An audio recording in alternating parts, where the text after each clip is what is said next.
Hello and welcome to my channel. My name is Kaylee. If you don't know me, whether you're new or returning, I'm so thankful that you're here and that you've chosen to click on this video. If you like this type of video, I would love it if you subscribed. I put out new videos every Monday, mostly about budgeting, but also talking about other things in my life. You might notice there's a great big black box on my kitchen table way back there. And I just bought an Excalibur dehydrator that I'm really excited to make a video about over this next week. I haven't even plugged it in yet, so I don't know anything about it. So I'm excited to talk about that in an upcoming video. So if you're interested in that or budgeting or any of these other things I talk about on my channel, I would love it if you subscribed and you could come back again and again and hang out with me and we can become best friends. It is June 23rd right now when I'm budgeting, which means there's 1 week left of this month. As I've mentioned in previous videos, my husband gets paid on the 15th and 30th, and I use the 30th paycheck as if it's the first paycheck of the next month, which means we've received everything for June and now our next pay will go towards July. So I do like to get my budget set up in advance so that when the month comes and when that pay comes, it's got a place to be tracked.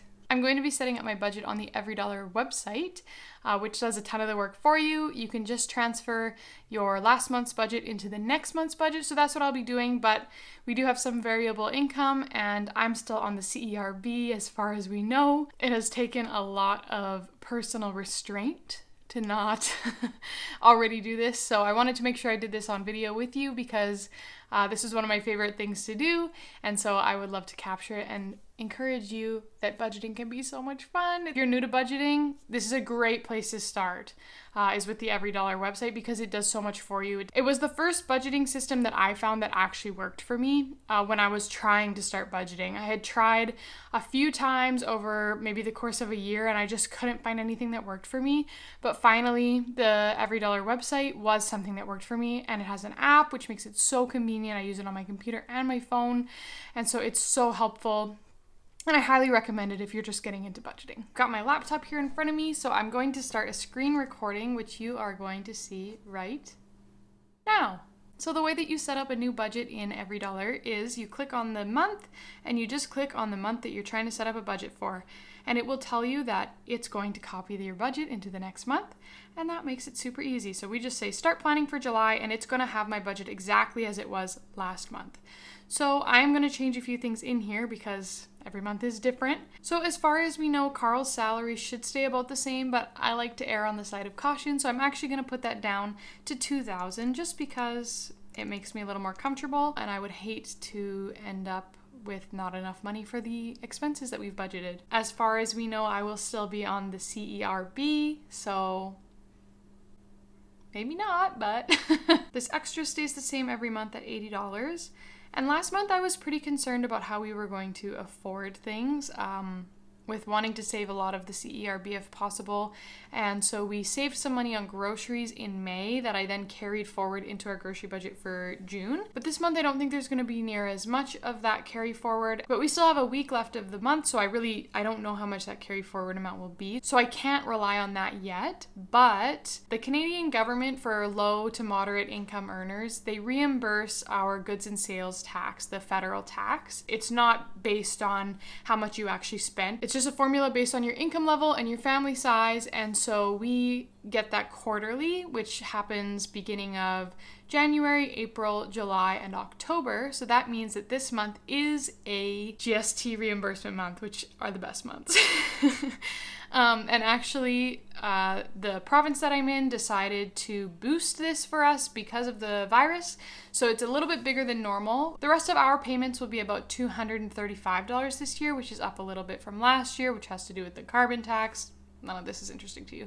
But this month it is higher. So I'm actually just going to rename that carry forward amount, and I'm going to call it GST, and we are getting $584. It's completely tax-free. You just get the money and they're like, here, take it, do as you will. So that should be all the income that we're expecting this month, unless I end up tracking some carry forward amount if I feel like we need that. If I don't feel like we need that, it'll just sit as a buffer in our bank account and we won't even talk about it. So down here we have gas, groceries, and restaurants, and I hate to say, I think we're gonna have to bump up our gas amount again. So we're gonna bump that up to $120. Gas prices are going up. We still can't cross the border where we could get cheaper gas. And my husband's driving more. So I think we'll need more than we have needed for the last like 3-4 months, which has been a great reprieve. But now we need to budget higher again. So you may notice that some things have changed on the screen. Our left to budget number over here has skyrocketed, as well as this looks very different than it did before. So I've gone through and I've erased all of our savings amounts because I want to do those with you, and some things are going to be different from last month. We've already kind of gone over most of our variable expenses, which is the gas, groceries, restaurants.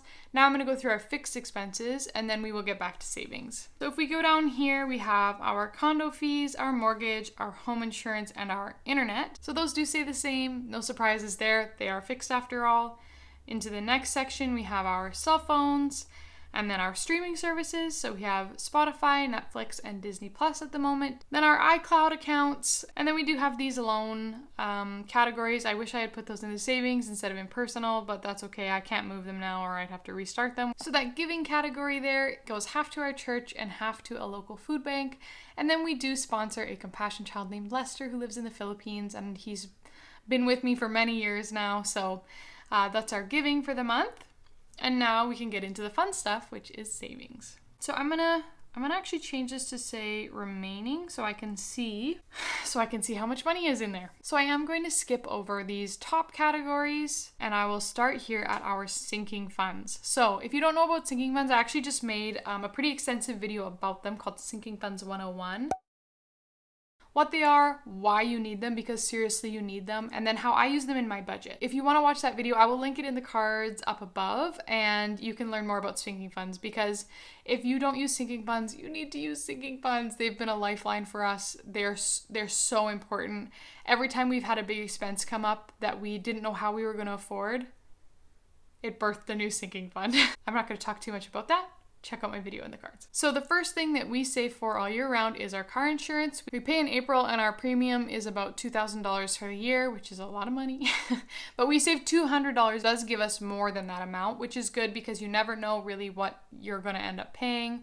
They have had some changes in their pricing structures, which has actually led to reducing in prices, which has been amazing. We have a provincial insurance here, so I can't shop around. There's no options. It's just the one option. So I'm saving $200 every month for that, and if it ends up that we have more than we need, once we pay that, then we'll have a nice little cushion that we can put somewhere else. For our expenses for our car, we put $50, and that account's getting really big. I mean, car fixes are expensive. Mostly so far we've used this for like oil changes, and our car battery died a few months ago, and so we used some of this money for that. My husband and I will have to discuss what we're gonna do with that bank account if there's a maximum. For birthdays, we save $30 every month. My birthday's in April and my husband's is in February. Christmas, we save $50 a month, and our anniversary, we save $30 a month. And next month is our anniversary on July 2nd, so we have some plans for that, and that money will all be used.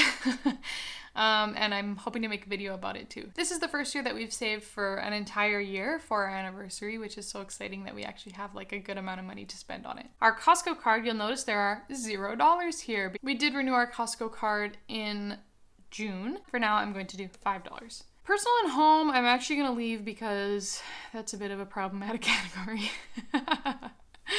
Because we spend most of that. It should really be considered more like a cash envelope with the way we spend it, because we very seldom let that add up. So I'm not sure what to do about that, but I'll get back to it. As you can see, it has $0 in it.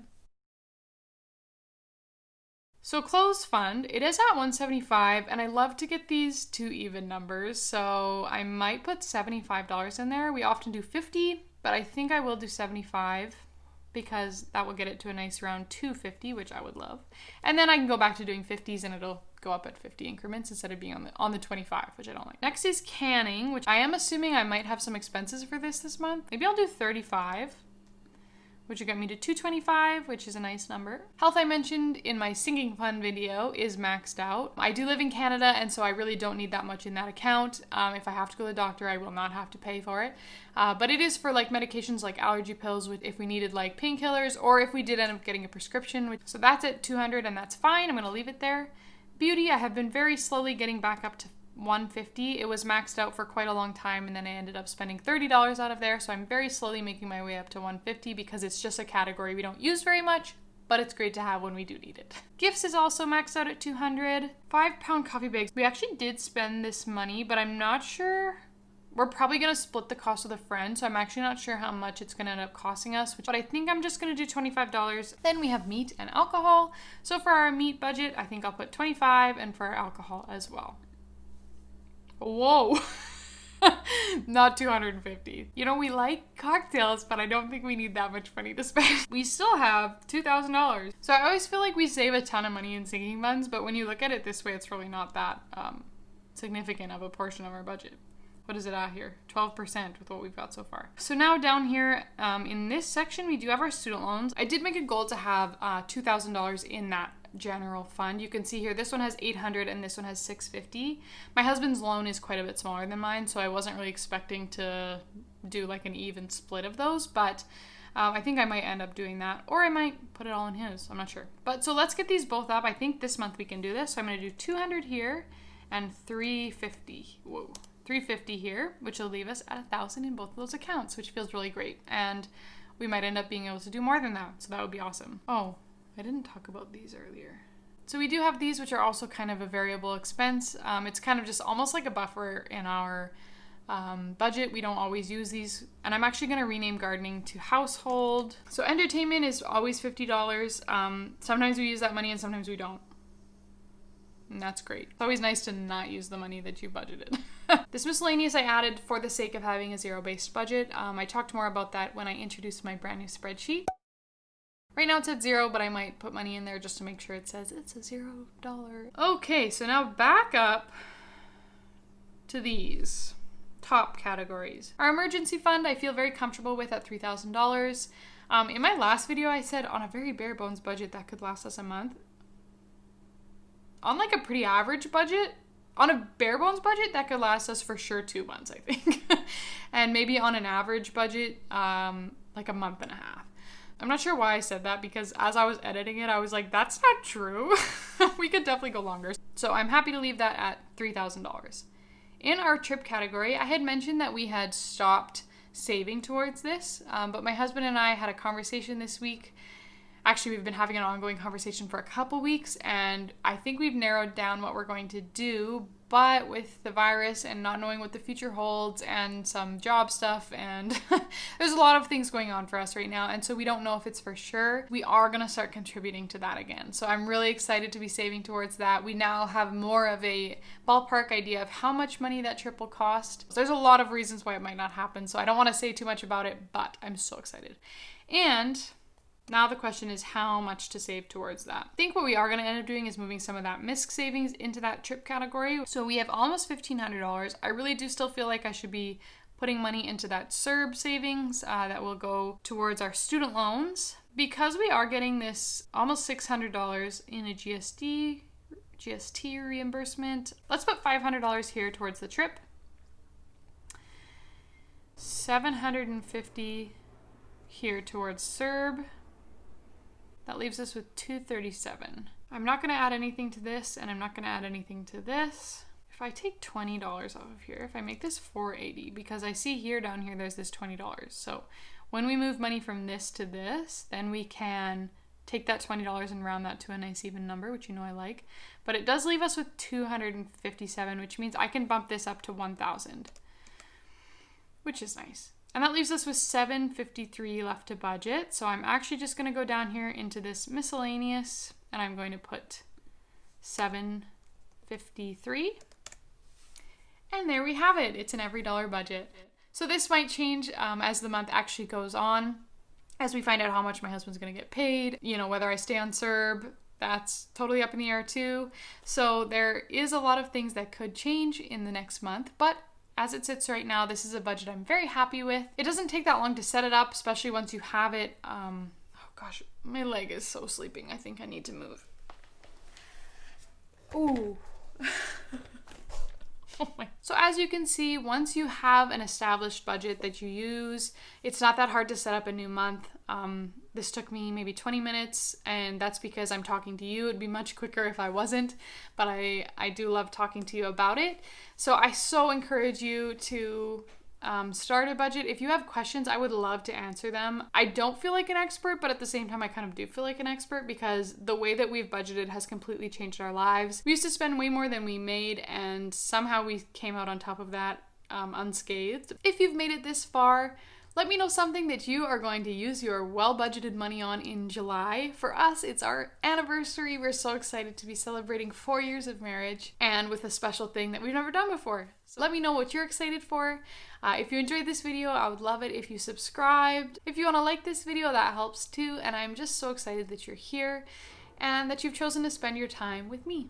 So I'll see you in my next video, and happy budgeting.